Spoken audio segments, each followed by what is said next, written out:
Hey, good afternoon, JCPS. Happy Friday. I hope everyone had a wonderful holiday season and Happy New Year. You might be wondering why I'm standing here in this ugly vest in the middle of Broadbent Arena. And usually right behind us here where you see these cars, the time that I am here is during high school graduations. That's been my entire career, is high school graduations here in Broadbent Arena.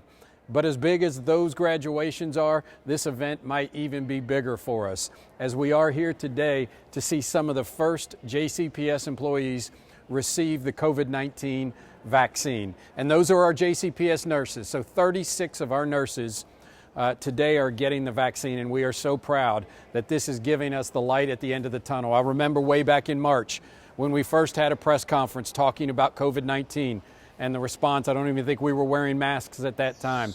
And here we are, 9-10 months later, in the middle of Broadbent Arena, seeing our first employees getting the vaccine.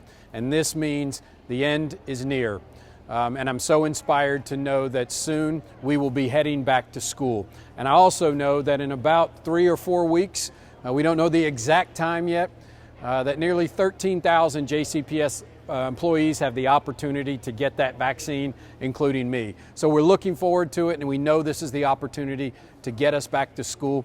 And I'm so inspired to see what's happening here. Thank you to Metro Health Services and to our state health department for putting this together and ensuring that K-12 staff across the Commonwealth are valued as getting this vaccine early on, and we can't wait to do that.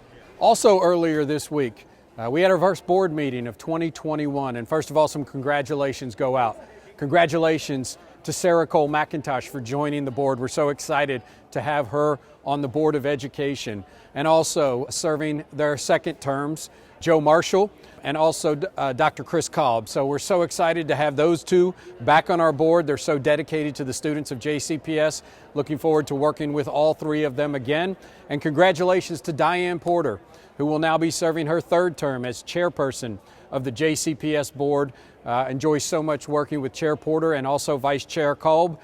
Congratulations, and I look forward to the great work that will be coming ahead of us in 2021. We know we have a lot of work to do with getting back to school, the vaccinations, and ensuring that we continue with the future state work. But I know this, the future of JCPS is bright, and I look forward to working again in 2021 with this Board of Education. Finally, I wanted to offer a few comments about what happened earlier this week in Washington, D.C. As a former social studies teacher, actually I consider myself to be a current social studies teacher.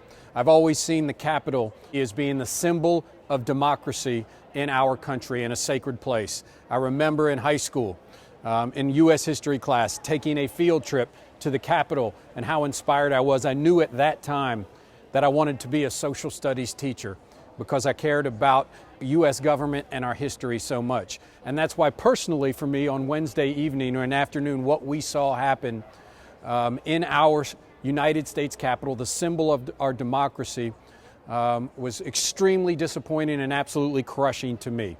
And I know it was to so many of our students and to the JCPS community.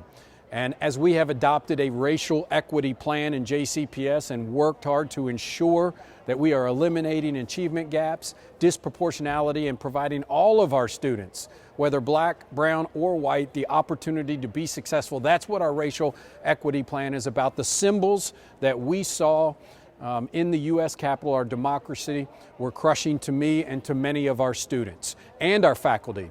And so we wanted to make sure this week and in the coming weeks we offer opportunities for our students to express their feelings, whether that be in social studies class or any other class. We've offered a lot of services and supports to our teachers so that they know that they can have conversations, honest conversations with our students, and our students can express their feelings, because racial equity is so important to JCPS, and ensure that our students have the supports they need, our staff have the supports they need to feel supported and be successful.